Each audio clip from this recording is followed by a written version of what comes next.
السلام علیکم ورحمت الله وبرکاته. مور او پلار دروازې د جنتو دي یا دروازې د دوزخو دي؟ الله جل جلاله دې موږ توفیق راکړي چې د والدینو مبارکانو احترام، عزت او قدر وکړو. عائشة صدیقه رضی الله تعالی عنها فرمایي وی رسول الله صلی الله علیه وسلم ته یو نفر رالی د هغه سره یو سپین ږیری ورسره و. فقال له يا فلان من هذا معك؟ محمد رسول الله صلی الله علیه وسلم ورته وایي فلان که دا څوک در سره دی؟ هغه ورته وایي ابي زما پلار دی. رسول الله صلی الله علیه وسلم څه ورته وایي فلا تمشي امامه، د ده مخ ته مه ځه او مه تر ده له مخه کښېنه او مه یې په نامه باندې بوله چې سړی پلار ته په نامه باندې وایي. پلار او مور ته به سړی په نامه نه وایي. پلار او مور مخ ته به سړی نه کښېني چې دی ولاړي او ته کښېنې. د پلار او مور مخ کې به نه ځې چې ته تر دوی له مخه سې. پلار او مور هغه هستی دي چې الله جل جلاله انسانیت ته ورکړي دي. د دې قدر او د دې احترام یوازې مؤمنان پېژني. الله جل جلاله مور و پلار د رحمت دروازې پر موږ راخلاص کړي دي. د یو چا چې مور و پلار ژوندي وي هغه د الله په رحمت کې ژوند کوي. موسی علیه السلام د الله جل جلاله سره غږېدی، کلیم الله بلل کېږي. کلیم الله له قبر کول سوی دی. موسی علیه السلام ډېر جلالي و. نو د الله جل جلاله سره غږېږي، دی بې پروا غږېږي.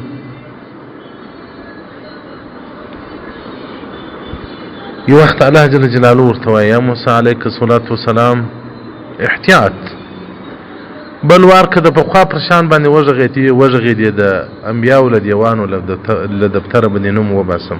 موسی علیه السلام حیران سو، یا ربه کوم جرم مې کړی دی؟ خو پخوا هم دغه یې غږېدلم لکه اوس. الله جل جلاله ورته پخوا دې مور ژوندۍ وه چې ته به راووتې مور به دعاوې درته کولې، نو اوس دې مور نسته. هغه د مور په وجه ما غږ نه درته کاوه. که ته په خبرو کې جلالي وې هېڅ ما نه درته ویل. اوس په احتیاط کوې.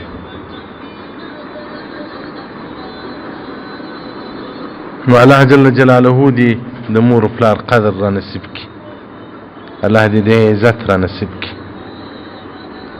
د مور و پلار خدمت که مو کاوه، د مور و پلار اطاعت که مو کاوه، د مور و پلار احترام که مو کاوه، د مور پلار سره که مو ښه کول دنیا او آخرت به مو الله ښایسته کړي.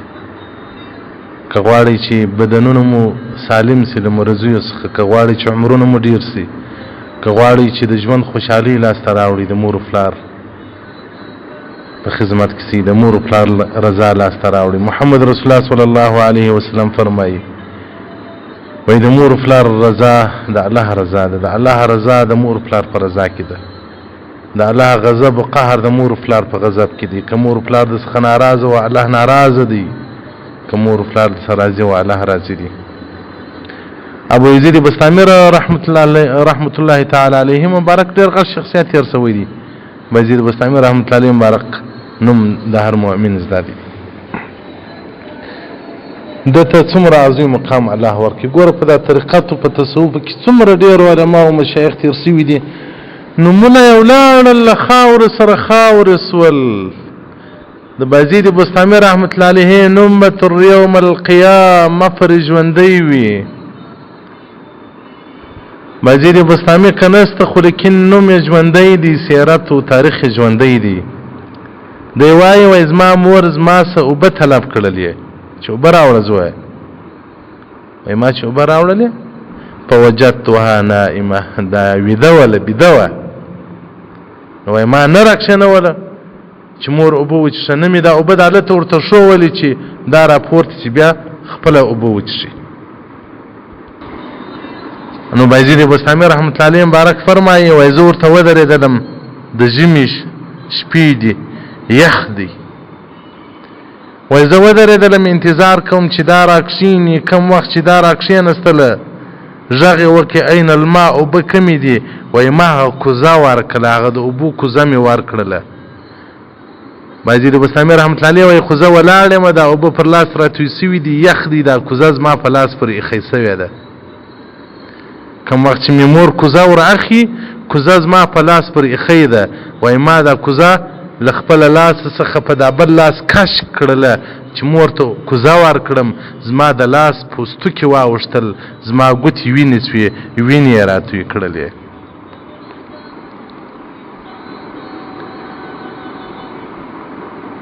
نو کوم وخت چې مور زما وینې ولیدلې فقالت ما هذا، دا وینې د چیش دي؟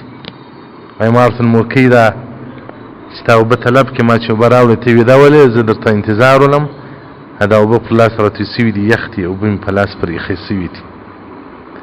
نو اوس چې ما کوزه له لاسه در جلا کوله، د لاس پوستونه واوښتل ورسره.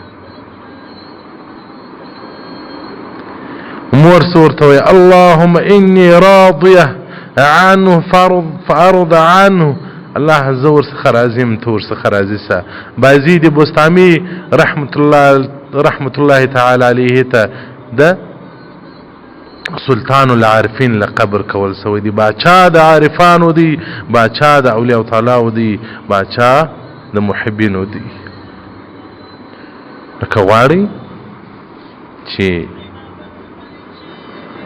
الله ته قبول سي، د الله په مخلوق کې مقبول سي، د مور پلار احترام کوي. یو سړی استعداد نه لري، قابلیت نه لري، خو الله جل جلاله دومره یې مقبول کی په امت کې سړی ورته حیران پاتې سي. هغه یا د مور پلار دعاوې وړي. زه کله کله فکر کوم هماغه خلک د ارمان نه لري چې مور پلار یې ژوندي وي او دوی وفات سوي مړي. مور پلار دعاوې کوي اولادو ته. د مور پلار نه ولاده شفقت دی، سبحان الله. او هغه څوک چې بیا مور پلار لري هغه باید د مور پلار قدر او احترام وساتي. د بدمرغه زموږ په جامعه کې د مور پلار سره داسې سلوک خلک کوي چې ماینې پر سر هم مور ازاري کوي، پلار ازاري کوي، د اولاد پر سر په خاطر هم د مور پلار زحمت برداشت کی. مور پلار که په ناروا اختاول، بد کارونه کول، د الله نافرمانی کول، یفلا زوی لور ورته ویلی چې مور دا خو ناروا کار دی ما یې کوه، دوباره بیا مور پلار باندې سړی ازاره کېږي چې ورته وایي، بس دعایې به ورته کوي. صحابه کرام کې به صحابه کرام رسول الله صلی الله علیه وسلم ته راځي و یا رسول الله زما مور کافره ده، زما ایمان هم نه خوښیږي، اجازه راکړه چې زه مور مړه کم پلار مړ کم. رسول الله صلی الله علیه وسلم بارک وتعالى ایو صحابي راځي د رسول الله صلی الله علیه وسلم حضور ایمان راوړي. صحابي رسول الله صلی الله علیه وسلم ته یا رسول الله امر کوه، دومره مې ایمان یقیني دی چار سره ته وایه هغه کوم. رسول الله صلی الله علیه وسلم ورته چې هڅه درته وایم هغه کوې. صحابي ورته یې وکړي. بیا صحابي رسول الله صلی الله علیه وسلم ته یا رسول الله ایمان مې راوړی دومره را باندې ګران سوی، هر امر کوه. محبت په جوش کې راغلی. رسول الله صلی الله علیه وسلم ورته وایي هر څه چې درته وایم هغه کار کوې، که هر څومره صعب مشکل او سخت وي. صحابي ورته یا رسول الله ما سهار کې ځي که زه کې سوځل کېږم هر کار کوم. درې واره محمد رسول الله صلی الله علیه وسلم د پوښتنه ځین کوي. صحابي جواب ورکړي یا رسول الله اطاعت یې کوم، ته امر وکړه.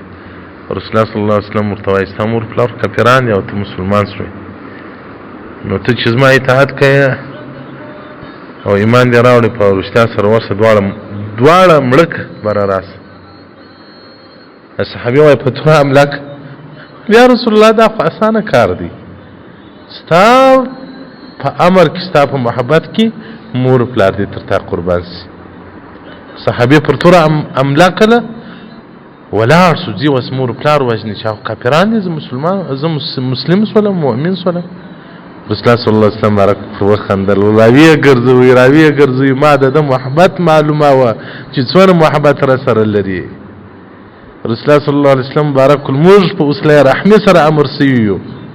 مور پلار وژل هغه قطع د وسله رحمي ده. رسول الله صلی الله علیه وسلم اولاد حق نه لري چې مور پلار ووژني. نو چې مور پلار کافران وي سړی به نه وژني.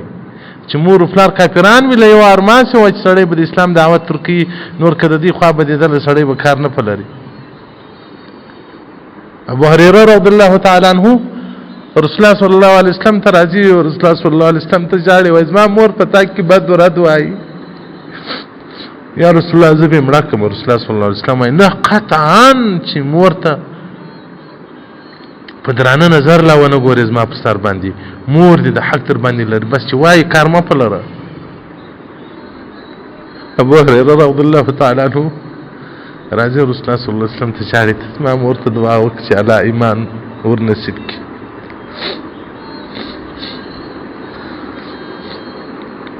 بیا رسول الله صلی الله علیه وسلم بارک دعا ورته وکړه الله دې امور دواړه زما په امت کې محبوب وګرځوه زما امت لره مور په ایمان بشاره بسوله.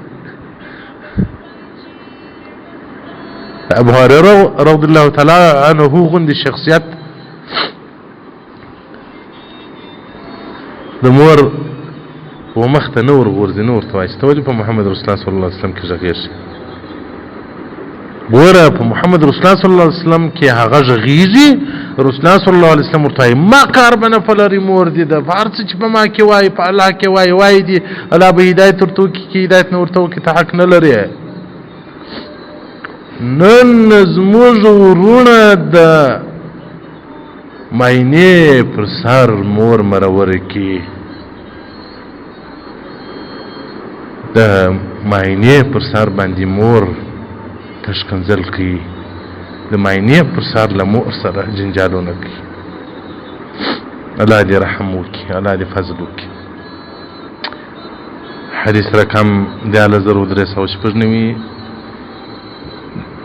صفحه 106 مجموع زواید جلد نمبر 8 او دغه رنګه نظرة المجالس جلد اول صفحه 106 باب بر الوالدین. والسلام علیکم ورحمة الله وبرکاته.